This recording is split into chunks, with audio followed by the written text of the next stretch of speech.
दोस्तों, नवरात्रि में दुर्गा पूजा के अवसर पर दुर्गा देवी के 9 रूपों की पूजा उपासना बहुत ही विधि विधान से की जाती है। इन रूपों के पीछे तात्विक अवधारणाओं का परिज्ञान धार्मिक, सांस्कृतिक और सामाजिक विकास के लिए आवश्यक है। आइए जानते हैं प्रथम दुर्गा माँ शैलपुत्री के बारे में। माँ दुर्गा को सर्वप्रथम शैलपुत्री के रूप में पूजा जाता है।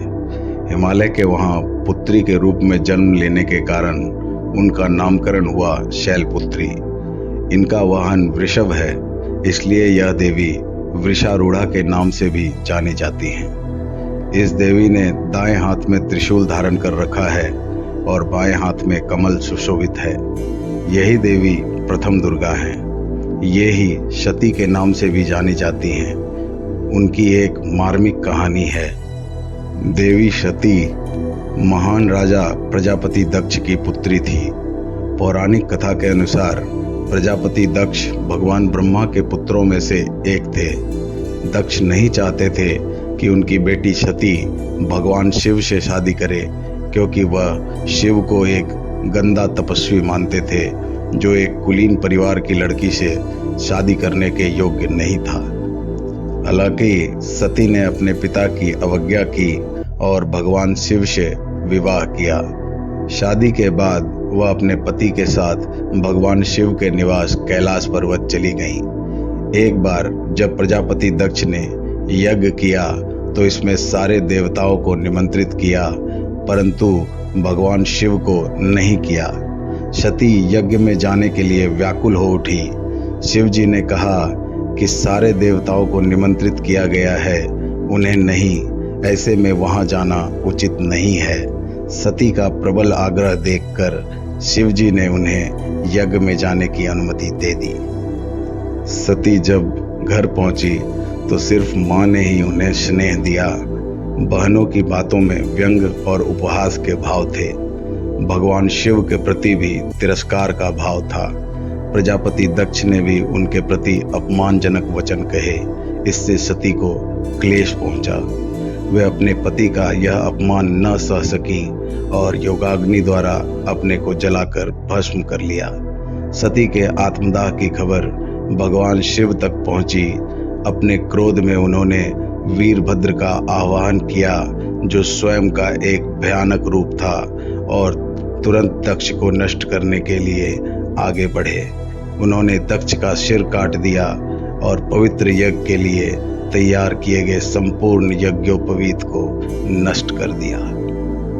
तब भगवान शिव अपनी पत्नी की अधजली लाश को लेकर जाने लगे।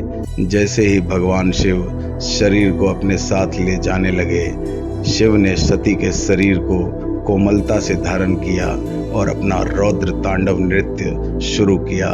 ब्रह्मांड को बचाने और शिव की पवित्रता को वापस लाने के लिए भगवान विष्णु ने सुदर्शन चक्र का उपयोग करके सती के बेजान शरीर को 51 टुकड़ों में काट दिया। सती के शरीर के अंग विभिन्न स्थानों पर गिरने लगे। इन स्थानों को बाद में शक्तिपीठों के रूप में जाना जाने लगा। भारत में कुल 52 शक्तिपीठ है। राजा दक्ष को बाद में भगवान विष्णु के हस्तक्षेप से क्षमा कर दिया गया और एक भेड़ के सिर को उनके शरीर से जोड़कर उन्हें जीवन दिया गया। वह तब सभी देवताओं की उपस्थिति में यज्ञ को पूरा करने में सक्षम रहे।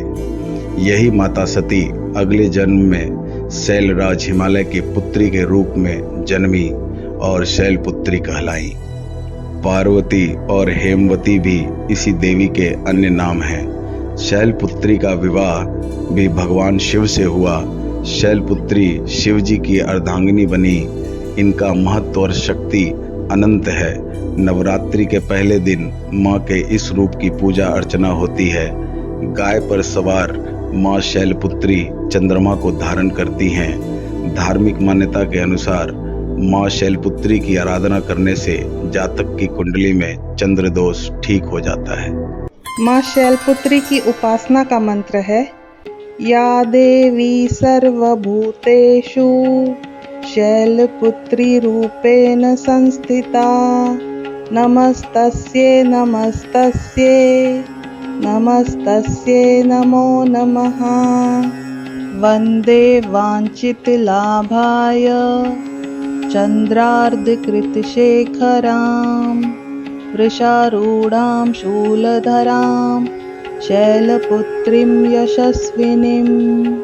अर्थात मैं मनोवांछित लाभ के लिए अपने मस्तक पर अर्धचंद्र धारण करने वाली, वृष पर सवार रहने वाली शूल धारणी और यशस्विनी माँ शैलपुत्री की वंदना करता हूँ।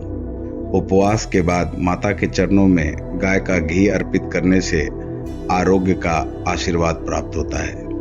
दोस्तों, आज के लिए बस इतना ही। इस नवरात्रि माँ दुर्गा के सभी 9 स्वरूपों की 9 कहानियाँ लेकर हम प्रतिदिन एक कहानी के साथ वापस आएंगे। अगर आपने हमारा चैनल अभी तक सब्सक्राइब नहीं किया है तो कृपया इसे सब्सक्राइब करें और बेल आइकन दबाकर नोटिफिकेशंस ऑन कर लें। तब तक के लिए हमें आज्ञा दीजिए। हमारे चैनल के साथ बने रहने के लिए आप सभी का बहुत बहुत धन्यवाद और नवरात्रि की बहुत सारी शुभकामनाएं।